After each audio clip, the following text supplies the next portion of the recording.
Hi everyone. Welcome to this quick and easy tutorial where I'll show you how to deposit money into your Pocket Option account using your debit card. Let's get started. First, unlock your Android phone and open the Pocket Option app. If you don't have the app yet, you can download it from the Google Play Store. Log into your Pocket Option account using your email and password. If you don't have an account yet, tap Sign Up to create one. Once you're logged in, you'll see the Pocket Option dashboard.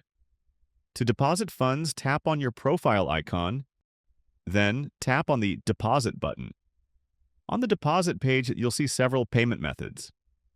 Select Debit Card as your preferred payment option. Now enter the amount you want to deposit. Make sure it meets the minimum deposit requirement for your account.